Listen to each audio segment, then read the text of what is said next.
आपका इस वीडियो में स्वागत है। आज के वीडियो में हम तुला राशि के बारे में 10 ऐसे फैक्ट्स आपको बताने जा रहे हैं जो आपको कहीं भी और नहीं मिलने वाले हैं। फटाफट इस वीडियो को लाइक कर दीजिए, चैनल को सब्सक्राइब कर दीजिए और चलिए आगे बढ़ते हैं। जब तुला राशि का लग्नेश किसी शुभ भाव में हो, त्रिकोण में हो या केंद्र में हो, तो इनका जो नेचर है वो काफ़ी नर्चरिंग हो जाता है, काफ़ी केयरिंग हो जाता है, लोगों की मदद करते हैं, लोगों की मदद करते हैं, लोगों की परवाह करते हैं, लोगों की रक्षा करते हैं, लोगों का पोषण करते हैं। लेकिन अगर उनका लग्नेश किसी पाप भाव में चला जाए तो ये फिर लोगों की मदद करना बंद कर देते हैं, और चाहे ये कुछ और ना भी करें लेकिन इनके संबंध लोगों के साथ विनोमस हो जाते हैं, पॉइजनस हो जाते हैं, होते चले जाते हैं, कुछ करना भी नहीं पड़ता है। इसलिए इनके लग्नेश का शुभ भाव में रहना बहुत जरूरी है, क्योंकि 12 राशियों में केवल 2 ही राशियां ऐसी हैं जिनका संबंध विशेष रूप से कम्युनिकेशन से है और लोगों के साथ अच्छे रिलेशन से है। उसमें पहली राशि है मिथुन और दूसरी राशि है तुला। अब बात कर लें दूसरे पॉइंट की कि जो इनका फोर्थ लॉर्ड होता है उसका भी किसी केंद्र में या त्रिकोण में बैठा होना बहुत ज़रूरी है, क्योंकि तुला राशि वालों को एक्चुअल में किसी से कुछ नहीं चाहिए। इनको न तो लोगों से धन चाहिए और न ही किसी तरह की मदद चाहिए। दरअसल ये खुद ही अपनी क्षमताओं से लोगों की प्रॉब्लम्स को दूर कर सकते हैं, सॉल्व कर सकते हैं और उनकी हेल्प भी कर सकते हैं। इनको बस एक ही चीज़ से निराशा होती है, जब इनको कहीं पर भी अपनापन नहीं मिलता है, निश्चल प्रेम नहीं मिलता है। तो इस सिचुएशन में ये जो हैं हर जगह से जाते हैं और निराश होकर के चले आते हैं, और वहीं पर इनके संबंधों का पटाक्षेप हो जाता है, द एंड हो जाता है उन लोगों के साथ जो इनके साथ सेल्फिश बिहेवियर प्रदर्शित करते हैं। क्योंकि दोहराता हूँ कि इनको और कुछ नहीं चाहिए, ये पैसा या दूसरी छोटी मोटी चीज़ों के लाभ के पीछे नहीं है, ये खुद दूसरों को लाभान्वित कर सकते हैं।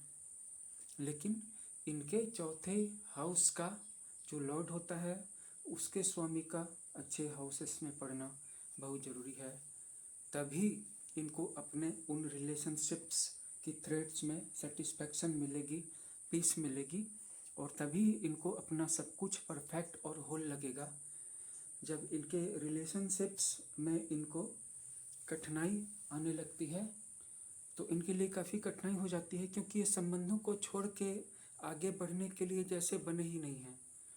चाहे वो पुराने पारिवारिक संबंध हों या फिर नए बनने वाले रिलेशनशिप्स, अगर ये किसी के साथ जुड़े हुए थे तो आगे भी जुड़े हुए रहेंगे, अगर ये किसी नए व्यक्ति के साथ जुड़ गए तो उसके साथ भी हमेशा जुड़े ही रहना चाहेंगे।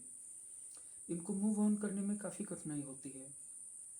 तीसरा बिंदु जो इनके फिफ्थ लॉर्ड के संबंध में है वो ये है कि अगर इनका लग्नेश अकेला है और चंद्रमा अकेला है, या दोनों के दोनों अकेले हैं, उसके साथ कोई भी ग्रह नहीं है, तो इस सिचुएशन में इनकी सारी वृत्तियां जो होती हैं एक्सपोजर में आने से इनको डर लगता है, अपने टैलेंट को बाहर लाने में, दिखाने में डर लगता है। उस समय ये बहुत ज़्यादा शाई हो जाएंगे और इनको बहुत मुश्किल समय का सामना करना पड़ेगा।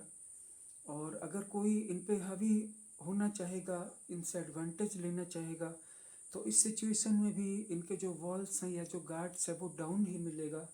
वो कभी भी आत्मरक्षा करने के ख्याल से भी कुछ नहीं बोल पाएंगे, ना कुछ कर पाएंगे, क्योंकि ये ज़रूरत से ज़्यादा शाई हो जाएंगे।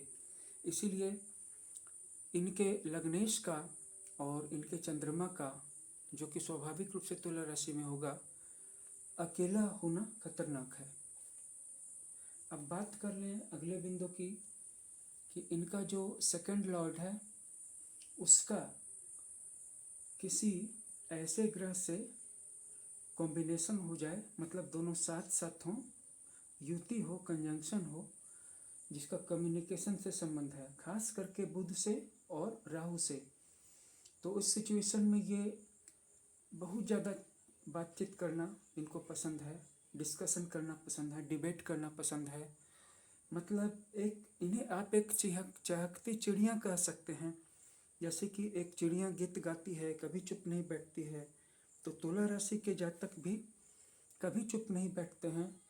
लेकिन अगर इनका द्वितीयस जो कि वाणी का कारक होता है, दूसरे भाव का स्वामी, अगर पाप प्रभावों में आ जाए, मैंने यहाँ पे राहु को शुभ इसलिए कहा है कि राहु बाकी सभी चीज़ों के लिए पाप ग्रह का काम जरूर करता है, लेकिन कुछ विशेष परिस्थितियों में वह शुभ ग्रह जैसा भी काम करता है। जैसे कि कम्युनिकेशन का काम करना हो बढ़ाने का, तो कम्युनिकेशन के मामले में राहु काफ़ी ज़्यादा शक्ति बढ़ा देता है। ऐसे व्यक्ति तर्क शक्ति में अजेय हो जाते हैं, इनविंसिबल हो जाते हैं, अनकंकरेबल हो जाते हैं। बुध भी सेम काम करता है, बुध भी जो है कम्युनिकेशन का गॉड कह सकते हैं आप उसको। लेकिन इसके अलावा तेजी से भाग्य के चक्र में ऊपर चढ़ाने के अलावा कुछ ऐसी भी चीज़ें हैं जिनमें कि राहु का पाप प्रभाव जरूर रहता है, लेकिन इन 2-3 मामलों में शुभ जैसा प्रभाव करता है और शुभ ग्रहों से ज़्यादा प्रभाव करता है। तो इनके बारे में आप जब भी इनको देखेंगे तो जो राय बनाएंगे वो ये है कि दे love talking, discussing and debating. ये चुप बैठने वाली बर्ड है ही नहीं है, हमेशा चहकती रहने वाली चिड़िया है, जिनको बातचीत करना, डिस्कशन करना, स्टोरी टेलिंग करना, डिबेट करना, पुरानी बातें सुनाना और रंग बिरंगी बातें करना, रंग बिरंगी यादों को संजो के रखना। मतलब आप इनकी बातें जीवन भर सुनते रहेंगे और अगर आपने इनकी बातें सुनना शुरू कर दी तो आपको इतना चस्का लग जाएगा, इतना ज़्यादा आपको मज़ा आने लगेगा कि फिर आप इनके टॉकिंग के एडिक्टेड हो जाएंगे। तो इनका सम्मोहन बहुत स्ट्रांग होता है। अब देखिए इनका जो वीनस है, तो वीनस की पोजीशन जो पॉइंट नंबर 6 को हम डिस्कस कर रहे हैं, यहाँ पे आपका जो पॉइंट नंबर 6 है, तो इसमें आप देख रहे हैं कि वीनस की पोजीशन के बारे में हम चर्चा कर रहे हैं। तो ये अगर किसी ऐसे ग्रह के साथ है जो शुभ भाव का स्वामी है, तो इनको बहुत ज़्यादा एप्रिसिएटिव बना देता है ब्यूटी के प्रति। जैसे कि कोई चीज़ सुंदर है, ये फ्लावर सुंदर है, तो उस फ्लावर के प्रति ये बहुत ज़्यादा एप्रिसिएटिव हो जाएंगे और सेंसिटिव हो जाएंगे इन ऑल इट्स एस्पेक्ट्स। चाहे वो किसी भी तरह की सुंदरता हो, जैसे कि किसी की आवाज़ सुंदर है तो वो उसकी सराहना करेंगे, उसके साथ मोहब्बत में पड़ जाएंगे। कोई आर्टिस्टिक वस्तु है, कोई मास्टरपीस है कला की, एस्थेटिक्स की या डिजाइनिंग की, या कोई इंसान ही बहुत ज़्यादा खूबसूरत है या किसी की आवाज़ ही बहुत ज़्यादा खूबसूरत है, तो इन सारी सुंदर चीज़ों के प्रति ये काफ़ी ज़्यादा सेंसिटिव हो जाते हैं अगर शुक्र की युति किसी शुभ प्लैनेट के साथ हो। और अगर शुक्र की युति किसी ऐसे प्लैनेट के साथ है जो अशुभ भावों का स्वामी है, तो इस सिचुएशन में इनके प्रेम का दरवाज़ा जो है वो या तो बंद हो सकता है या कुंठित हो सकता है, जिसका मतलब है कि इनके पास तब प्रेम के लिए या एप्रिसिएशन के लिए, सराहना के लिए समय नहीं रहेगा। ये कुछ कुछ विषाक्त रहने लगेंगे और चाह करके भी न तो प्रेम ले पाएंगे और न प्रेम को दे पाएंगे। अब देखिए अगला जो पॉइंट है कि जो इनका जो लग्नेश है, तो चंद्रमा तो किसी भी राशि में, किसी भी भाव में बैठ सकता है तुला राशि में, क्योंकि इनकी राशि तुला है, तो चंद्रमा स्वाभाविक रूप से सिर्फ तुला राशि में हो सकता है, लेकिन लग्न तो कोई भी हो सकता है। तो इनका जो लग्न है, अगर उस लग्न पे या उनके लग्नेश पे किसी शुभ ग्रह की दृष्टि है, तो ये अपने प्रेम में हमेशा फेथफुल और लॉयल रहेंगे। ये मैं पॉइंट नंबर 7 की बात कर रहा हूँ। ये हमेशा लॉयल रहेंगे और हमेशा फेथफुल रहेंगे। इसके अलावा ये जीवन साथी के साथ कभी चीटिंग नहीं करेंगे, और इतना ही नहीं, अगर इनका जीवन साथी इनके साथ कभी थोड़ी बहुत चीटिंग भी करता है तो भी उसको माफ़ कर देंगे, क्योंकि इनका दिल बहुत बड़ा होता है, किसी भी राशि से बड़ा होता है।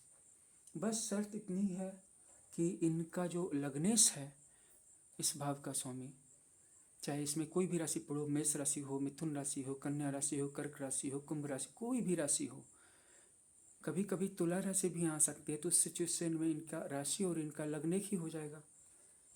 तो उसके स्वामी पे किसी भी पाप ग्रह की दृष्टि नहीं पड़नी चाहिए, उसके स्थान पे भी लग्न पे भी नहीं पड़नी चाहिए, तब ही ये फेथफुल और लॉयल होते हैं।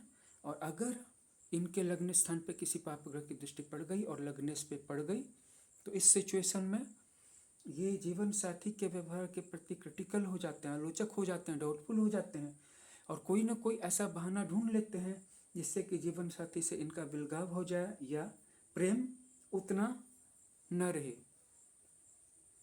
प्रेम मुरझा जाए, बीच में दूरियां आ जाएं। तो ये सारी बातें हैं तुला राशि के बारे में। और ये तुला राशि के बारे में इसलिए जानना जरूरी है कि सिर्फ तुला और मिथुन यही दो राशियां हैं जो कि लोगों के बीच में जीने के लिए बनी हैं और कम्युनिकेशन के लिए बनी हैं और लोगों के बीच आने के लिए बनी हैं। बहुत सारी ऐसी भी राशियां हैं जो लोगों के बीच में नहीं जा सकती हैं। लेकिन कोई भी राशि, जैसा कि पहले कह चुका हूँ, कि तुला राशि की तरह नहीं बनी है। और केवल तुला राशि और मिथुन राशि, ये दो राशियाँ ही लोगों के बीच में आने के लिए, जीने के लिए, हंसने के लिए, खिलखिलाने के लिए, ज़्यादा से ज़्यादा सोशल रिलेशनशिप में और कम्युनिकेशन में डूबने के लिए बनी हैं। बाकी सारी की सारी राशियों का कहीं न कहीं एक रास्ता है, एक अपना सीधा या कॉम्प्लिकेटेड टाइप का रास्ता है। लेकिन इन दोनों राशियों का रास्ता लोगों के बीच में आने के लिए बना है और लोगों के बीच में आकर के ही इनकी वास्तविक प्रतिभा का पता चलता है और लोग अवगत होते हैं। और अगर ये दोनों राशियां न होती तो दुनिया में ना तो इतनी हंसी होती, न इतने स्माइल्स होती और न इतनी खिलखिलाहट की आवाज़ आती। अब बात कर लें कि नंबर 8 पे आप देखेंगे कि ये सेल्फ क्रिटिकल वाला जो पॉइंट है, तो एक्चुअल में ये काफ़ी आत्मालोचक टाइप की होती है। मतलब ये बहुत अच्छा भी करती हैं, लेकिन अपनी हर एक्टिविटी को, हर टास्क को, हर वर्क को बहुत गौर से देखती हैं और उसमें इनको कमियां नज़र आती हैं। फिर अगली बार फिर ध्यान से देखती हैं और अपने परफॉर्मेंस को सुधारना चाहती हैं। क्योंकि ये सेल्फ क्रिटिकल होने का कारण इनका जो 9 नंबर पर प्रेशर ऑफ परफॉर्मेंस आपको दिख रहा होगा, तो काफ़ी ज़्यादा इन पर प्रेशर होता है कि मैं कैसे बढ़िया परफॉर्म करूं। अगर ये स्टूडेंट हैं तो इनके ऊपर अच्छे नंबर लाने का प्रेशर होगा। अगर ये किसी जॉब को कर रहे हैं तो उसमें भी अच्छी परफॉर्मेंस दिखाने की प्रेशर होगी। ये जहाँ पर भी हों, मीडिया में हों, एंटरटेनमेंट में हों, राजनीति में हों, सिनेमा में हों, या फिर किसी ऐसी जगह पे जहाँ पे इनको हजारों लाखों करोड़ों लोगों के द्वारा फॉलो किया जाता है, और ऐसी स्थिति में तो किसी के ऊपर भी प्रेशर आ जाएगा, लेकिन इनके ऊपर एक अलग से प्रेशर होता है जिसके कारण कि ये जो नंबर 8 है सेल्फ क्रिटिकल भी होती हैं और नंबर 9 पे इन पे प्रेशर ऑफ परफॉर्मेंस भी होता है। अब बात कर लें आखिरी बिंदु है मैच का कि ये किसके साथ बढ़िया मैच करती हैं।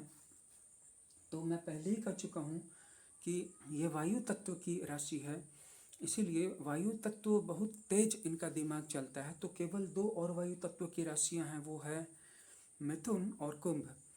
वो दोनों इनको बढ़िया समझ सकती हैं, बढ़िया साथी साबित हो सकती हैं।